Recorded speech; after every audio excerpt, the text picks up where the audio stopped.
Welcome to Native Bidaské, Native News Online's weekly spotlight on the people making news and leading change in Indian country. On Wednesday, the Department of the Interior released its final Indian boarding school report called the Federal Indian Boarding School Initiative Investigative Report, Volume 2. And in it was some real poignant discussions of what happened, updates in Indian boarding schools, up-to-date recommendations, and some graphic testimony from the road to healing. So with us today, we have a special guest, and he is a board member of the National Native American Boarding School Healing Coalition, commonly known as NABS. And he is none other than chief of the Shawnee tribe out in Oklahoma, Chief Ben Barnes. He and I are friends. And welcome, Chief Barnes. How are you today? I'm good. Thank you, Levi. I appreciate you having me on today to talk about this very important issue for all of Indian country. Yeah.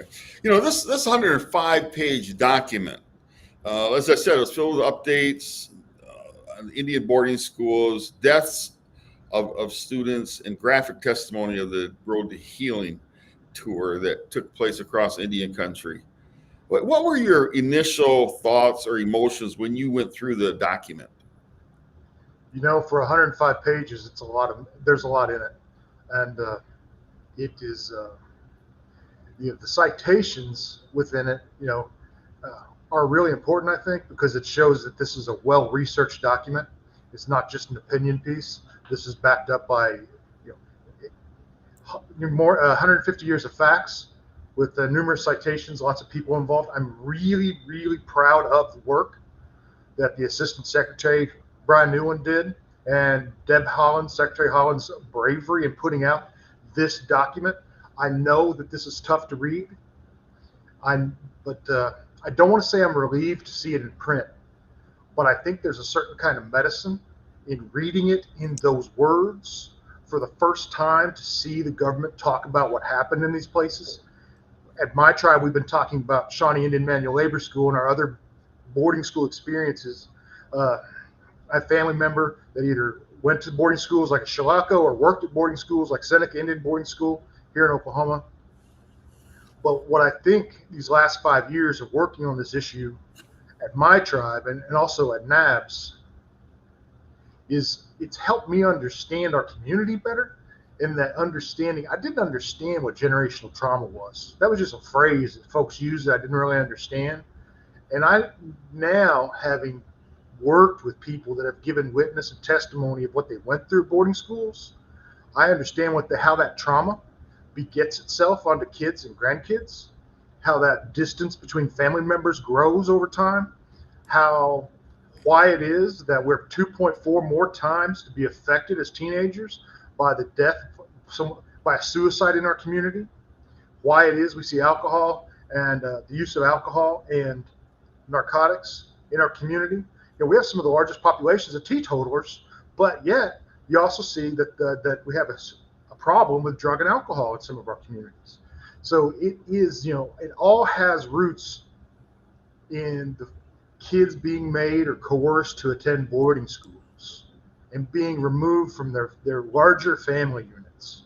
So I know we're talking Indian country, and we all know of our extended family networks where our dad's dads are, our dad's brothers are our dads, and our mom's sisters are their moms, and we have these multiple grandparents and aunties and uncles. That's not present in the dominant society's family unit. And so removing us from those family units of these extended family networks, I see how that boarding school system created lasting damage across Indian country. Every one of us in Indian country is affected by boarding schools. Yeah, and to our viewers who are not Native and don't have any knowledge of Indian boarding schools, I like to tell this, and I've been on radio station from out east, and I like to clarify, because the wealthy in America send their children to boarding schools. And trust me, if you read the document and even what we're talking about with Chief Barnes today, you'll find we're not talking about schools to go refine people. These were schools where Native students or children were taken from families I would say the vast majority of the time against the will of the families, taken from the families, put in these boarding schools for the intention of assimilating them, stripping them of their language, stripping them of their culture, cutting their hair, and just completely trying to Americanize them, as they say. And so, Chief Barnes, you know, given what you and I both know and what's in the report, and I encourage all the readers to get the report and read it. You know, oftentimes we Native people are told, why don't you guys just get over it? Why are you bringing up this old past, this old stuff that, you know, it was my great grandfather who did it. Nothing's happening to you guys now. And I think you and I would challenge this, but what do you tell people that say that? And I think the boarding school is a good reason to push back. You're right. You're right. I'm glad you point out the difference between boarding schools. These are not preparatory academies. You know, these kids are, you know, they're not being made into future lawyers, doctors, physicians. You know, they're being robbed of their native languages. So we don't tell folks to forget about what happened at Pearl Harbor. We don't tell folks to forget what happened at Gettysburg.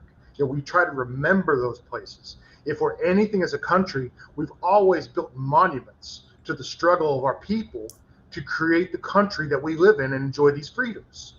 One of those things, one of the consequences of that, was taking away of kids from their homes. And particularly interesting, in the first volume of the Assistant Secretary's report on boarding schools, it was as early as 1819 when the United States Congress passed the Civilization Act, and its intent was to destroy Native families and to gain access to their lands. And boarding schools was one of the tools of dispossession. So when we push back against it, it's not us blaming anyone who's alive today, with the exception. I want to be clear here. There are some boarding schools who are managed, ran, and had employees that are still alive and walking around today that may have committed crimes against those kids that went there, those places. In those instances, yes, there are some people that are probably walking around guilty in those places where those schools operated into the 70s and 80s and, you know, and later. But when we're talking about the whole entirety of the boarding school experience, we're not telling the average American, oh, you need to apologize for this. We're talking about the United States government as a policy. As a policy, the United States and these institutions that profited from the boarding schools, such as the various denominations of the church, you know, there needs to be acts of penance and contrition from those two tribal nations. Say, listen, this was wrong. We need to make sure we fight this, not just here in this country, but we also need to stand up for human rights, because this is not just happening here in this country. It happens all across the globe, still to this day, in China, Russia, and other places. So indigenous peoples are still being suppressed by taking away from their families. So the Shawnee tribe has attended events hosted by the United Nations. And if you think that boarding schools and re-education centers aren't alive and well, they're still being practiced in other parts of the world. And the United States needs to be a leader on this issue. Yeah, and yeah, as you were talking, it really made me think about even the previous administration's separation of family at the border, and put in these tents, and you see these kids just crying and wailing for their parents, and that happened. I remember writing about it back then, what, 4 or 5 years ago at least, and I was thinking the parallels of what happened to our kids with Indian schools, the separation of families. Same things happening. Chief, you're 100% right. Things happening over in Ukraine where those kids have been separated, taken into Russia, sold off into adoption agencies or whatever. And so it continues worldwide. And you bring up an excellent point. It's not only that has it happened to Native Americans, but worldwide, it is a problem. And don't we just wish people could just do the right thing in life? And Chief, I was at Anadarko. That was the first Road to Healing tour listening session. And I remember you there. You made very powerful testimony. As I recall, that day, you spoke on behalf of maybe some of your elders, some of these citizens of your tribe. And tell me about that experience, and then tell me about what you thought about the process of how the Department of the Interior even went about this whole process of doing the road to healing, and you were at the first one. So that was a powerful experience. There was probably, what do you think, Levi, 250 people there at least? At least, yes. So the gymnasium was full, and I had a tribal citizen that was unable to attend. Well, she went to Chilocco, over by Newkirk, just south of Wichita, Kansas. And when she was a young girl, she was sexually assaulted. And she was taken across state line in Arkansas City, Kansas, to the hospital there. And procedures were done to her just to make sure that she wouldn't give birth to her abuser's baby. And so those are the kind of things, she's alive and well today. She's alive. This is not deep, dark history. This is relatively recent past in Indian country in a lot of these places. My auntie, like a lot of folks in rural areas, there is the rule. There are folks that were in the Depression were poor. And my auntie went through terrible things when she went to boarding school. They scrubbed the bottoms of her feet to remove the stains off the bottom of her feet with a wire brush. They chopped her hair. Because she didn't look Indian enough, they hurled racial epithets at her.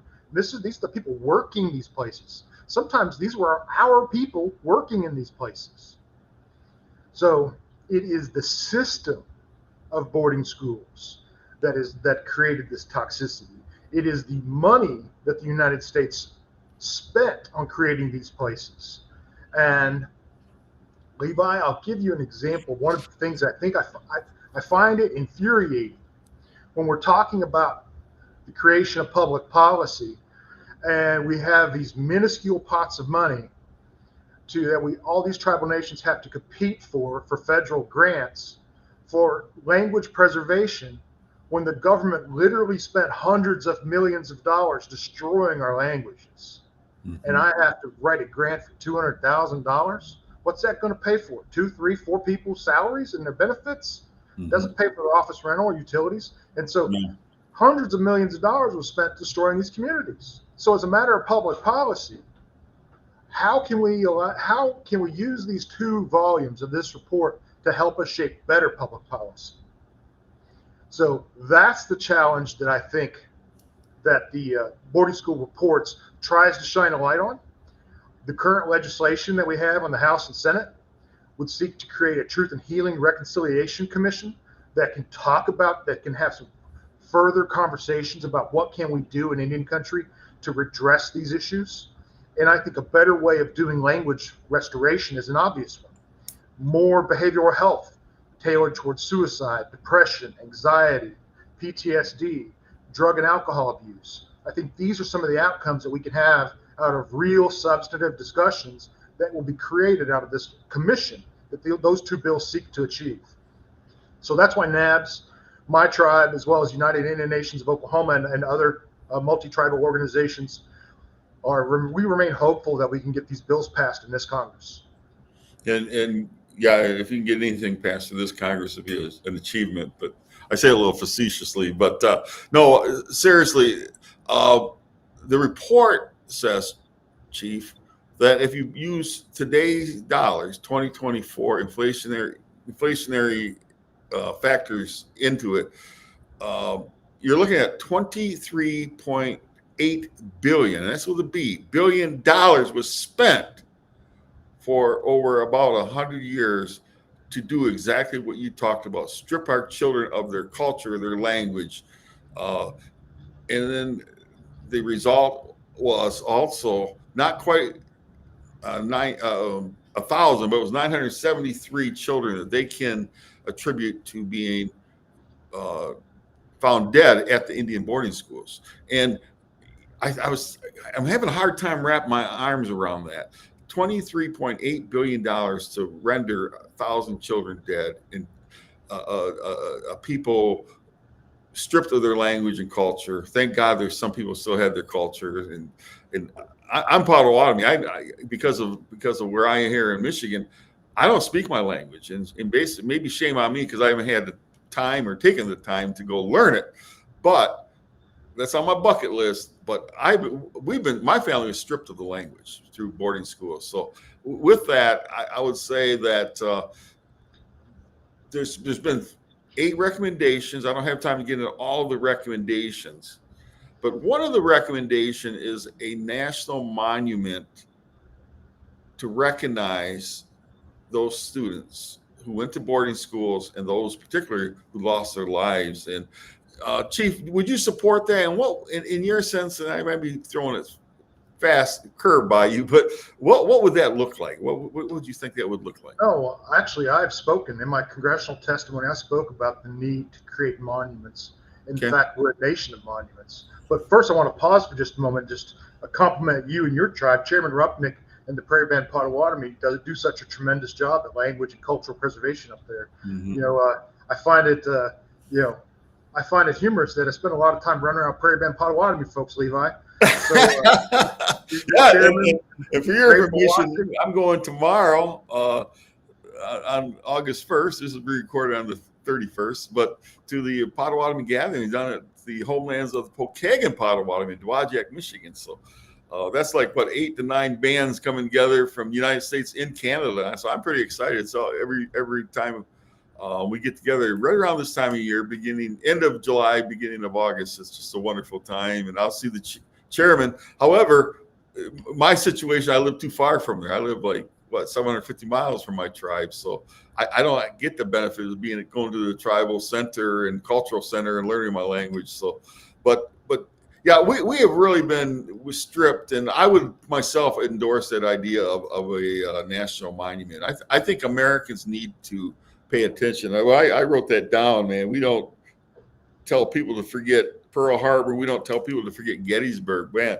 kudos to you for that statement, because if you don't mind, I'm going to borrow that, because I get told that a lot, especially when I go on college campuses. Why don't you guys just get over it? And look at what you guys are so prosperous with the casinos, and just get over it and all this. And all along, people like you and I, Chairman or Chief, we deal with the problems of our people every day, it seems like. So we have infinite problems, it seems like, with very finite resources to address those problems.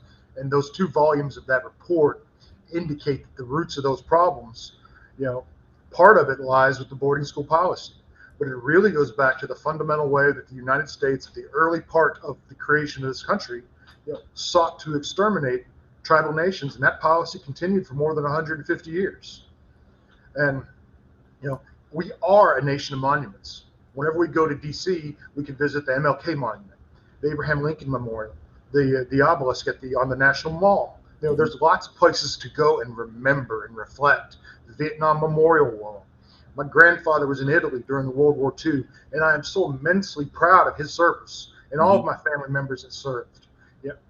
I'm also immensely proud of what my aunties endured when they went to boarding school, because they survived and they came home.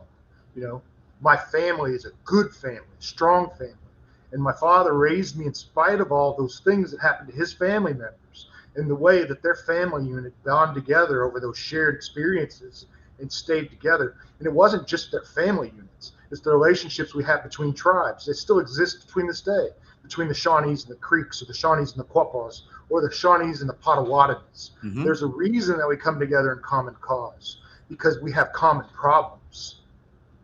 That's for sure. And another recommendation made and I want to, similar to how after Senator Kennedy did the education report on Indian education back in the late 60s, it's called the Kennedy Report.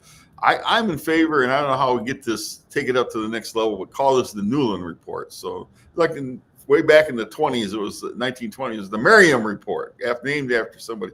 I think this should be called either the Holland or the Newland Report, maybe both, because they have done such fine work. But one of the recommendations, there is an apology, with apology from the U.S. government.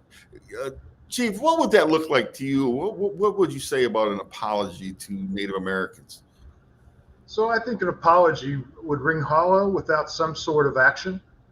My mother was devout Catholic, and we were brought up in that religion, and you can't have true penance without acts of contrition. So you need to have acts of contrition to remedy the things that were done wrong. And I am not speaking in terms of reparations, because you and I both know that in this political environment, that's a non-starter.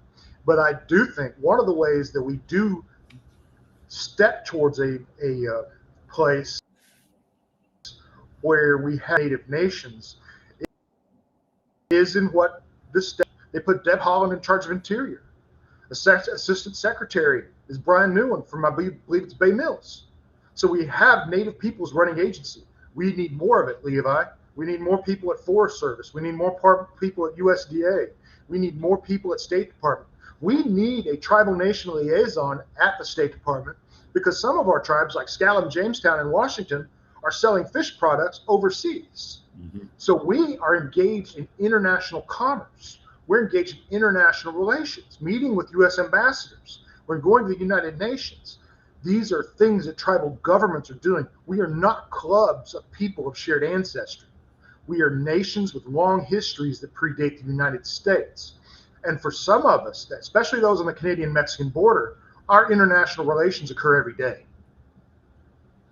Well, and yeah, that's interesting because I do like what you're saying, that there has to have some substance behind it. Otherwise, those words are very hollow. And I know the Pope has been criticized up in Canada because he only went so far. He didn't apologize for the institution because I think he realized there may be some liability issues there. But he apologized for the role the church played in implementing the government policies that in their up in Canada actually had residential schools. And somebody asked that to Secretary Haaland yesterday, and that press call, as you told me, you were on it, it was quite emotional. She choked up and she talked about how American Indian history is actually American history. We are part of the fabric of this. And as you know, Native Americans have fought in every battle since the Revolutionary War. I mean, it's on and on to present day, and we still have some of the highest rates of per capita of any people participating in the U.S. military armed forces. And so we have always been there. We have been part of American history, and we haven't always liked the dark chapters that have been part when they try to eliminate us, and then the boarding school is another dark chapter. But and I appreciate what you said about reparations, because that's something I actually get asked that often. What do I think about it? I haven't gotten that far. I'm still dealing with what we're dealing with right now, and I just don't see it. You know, if you come up with X billions of dollars and actually it gets down to people, it trickles down. What do you give? Maybe everybody might get $50, and what does that do for anybody? Nothing, actually. Yeah, nothing. But really, truly, and I think if we move forward, you know, the restoration of our languages and getting some acts through Congress and that. Are you hopeful, Chief? I mean, with what's going on in politics, it's been a treacherous year already. I call it a roller coaster ride with the attempted assassination of former President Trump, the withdrawal of Joe Biden, and are you hopeful that whoever gets in, whether it's Trump gets reelected or Vice President Harris becomes president, are you hopeful that they will have the level of commitment that we seem to see with the Biden administration? I am hopeful because of tribal nations. I'm not hopeful because of Biden. I'm not hopeful because of Trump. I'm not hopeful because of Harris. I'm hopeful because of tribal leaders like your tribal leader, because of tribal leaders like Chief Hoskin at Cherokee Nation, Chief Hicks at Eastern Band Cherokee, all of these tribal leaders from around the country. You know, I'm hopeful because of them, because we're the ones that are working, fighting, and striving to keep driving American policy forward. I'll tell you, Levi, in my hometown, I'm in Miami, Oklahoma. There are 9 tribes here in this county with headquarters. And we have better relations with the city and the county than we do with state and federal governments, because they recognize that all boats float in high tide. And the more dollars we bring home to our communities, the better off the community is here in town, the better off the county is, the more federal funds we can bring in through grant programs helps them as well. So when we improve education, when we improve law enforcement, when we add capacity at our tribal court systems, that helps everybody in the community. And it's my hope that tribal nations can lead the way in getting out of this divisive stone throwing that we see between red versus blue. And as my friend Jen Weddle said, Indian country isn't R or D, we are I for Indian. So, we are not Democrats or Republicans. Yes. So whenever it comes time to go to the voting booth, we need to vote for Indian people. That's who we need to vote for. I agree. I'm hopeful too. And Vice President, well, excuse me, President Nez, the former president of Navajo Nation, is facing in congressional. He's the Democratic nominee. First time ever a Native American will be running for Congress in the state of Arizona, and it's the 2nd congressional district. So, well, nobody's thought of this yet. Nobody's thought of this. If Tim Walz becomes vice president, doesn't that mean we're going to have our first state governor who's Indian? It is, and we have thought of. We alluded to it last week, and we're actually working on a story as you talk, because that is a wonderful prospect. Yeah, the lieutenant governor of Minnesota is named White Earth Ojibwe. Peggy Flanagan would be first. And she has been amazing. Her and Governor Walz has been amazing for Indian country up there. And so I think those are the kind of candidates. Lisa Murkowski, to give a counterexample from the other party, a champion for Indian country. Correct. I'll even say this. Here in my state, oftentimes we have great lucks with Senator Langford and Senator Mullen because they understand Indian country and they know what we bring. They know what we bring to the table, not just in Oklahoma, but across the nation. That's very true. We're not red or blue. I'm with you on that. And as a journalist, we try to be nonpartisan as much as possible. And I'm with you all the way on this. I tell people, you will always see me pushing the Native concerns, the rights, and with the advanced appropriations for Indian health care and all that. And it doesn't make sense that we didn't have it. Everybody else had it, and we should have the right, and even tied to our treaties for good health for our people. Here's another reason to be hopeful. Right now, who is the chair of appropriations? A Chickasaw citizen. Tom Cole, yes. So, there's reasons to be hopeful. We need to find ourselves in more positions of leadership at the House, Senate, and you know what? I believe we need to have Native peoples on the Supreme Court and in the White House. That would be wonderful. That would be wonderful. Getting more judges, and yeah, you're exactly right. It'd be, and I'll share with you the first time I met Representative Therese Davids. She's a congresswoman, as you know, from Kansas. I saw fire in that young lady's eyes. I said to people, it wouldn't shock me if she was vice president someday, as much as how much fire that woman has. I mean, she is fiery and very smart, very intelligent. And I think Native people, even with this boarding school, and we started talking about the boarding school report, even as tragic, horrific as the report is, we do have things to be hopeful for in modern day society. And I appreciate all the hard work you do, Chief. You're working hard on. And I remember when the CARES Act, you were right there, man. You had a lawsuit going, and you wanted your fair share. So, yeah. So that's when I became tribal leader right before the pandemic, and to find myself not just in a pandemic, but also having to sue the United States, that was a heck of a place to find yourself thrown into the deep end of the pool on the first couple months of work. Yes, yeah. And my tribe was right there with you, wasn't it? Yeah, you sure was. You joined our lawsuit, and you as well as, I believe, it's Miccosukee down in Florida. Yes. Yeah. Well, I think that we do have reason to be hopeful. Any last comments you want to make on the Indian boarding school report? No, but we need everybody to call the congressional delegation, call your House and Senate members. We need our bills to pass. I don't have those two bill numbers in front of me right now. I think it's 1723 and 7227 offhand. I can't remember them, but I believe it's 1723 and 7227. It is the bills, the Senate bill and the House resolution to create a Truth and Healing Commission. Yes. And so we need those bills to pass. We've never come as far as we have this year. I have a surprising amount of hope that we can actually get it passed in this Congress, perhaps in spite of this Congress, because we know it's been contentious. I think this is an issue all sides agree on. I have not heard any partisan bickering over our bill. It just makes sense. Mm-hmm. It's just a common sense bill.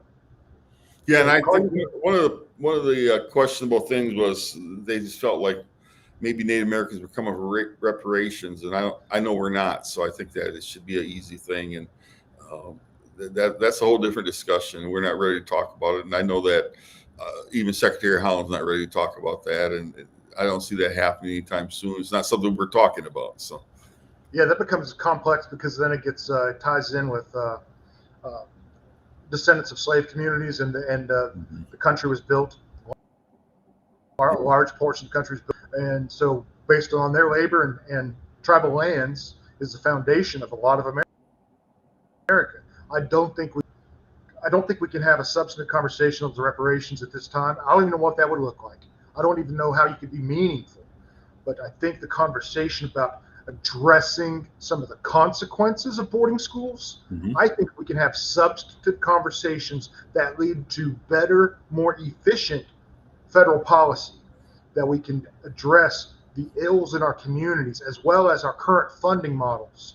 Because it's just not fair that we have a competitive formula that we compete for peanuts.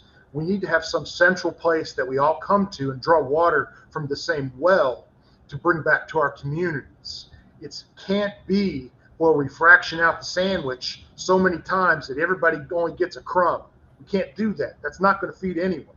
Let's build a well that we all draw water from. And I think that's what we need to do, is we need to advocate for that as a people. And I think the folks that are on that boarding school commission can help have those conversations about what that way looks forward like together. And there's some really smart people out there that have some really smart ideas already, especially in terms of like language preservation, cultural preservation.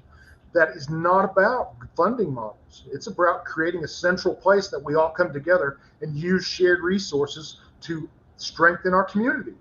And that's something you and I can all get behind, because we visit each other. We come together in frequent common cause all the time. Correct. So let's that common place that we all come together to gather strength from and gather ideas from and carry those things back home for our communities. I think that's a realistic expectation of this commission. Well, and thank you very much, Chief Miigwech, to you. I just appreciate you coming on, and invite you back. And maybe as the election gets closer, we'll have you come back and talk politics, so if you don't mind. And I appreciate what you're saying. We're not R's or D's. We are IND, not for independent, but for Indian. So I appreciate that. It's a good one. Okay. And to our viewers, Chief Miigwech, for tuning into another episode of Native Bidaské. We will be back next week with another important topic to you in Indian country. And in the meantime, if you haven't registered to vote, go get registered. And to the young ones, take care of the elders in the communities, show the love and spread around the peace. Chief Miigwech. Talk to you next week.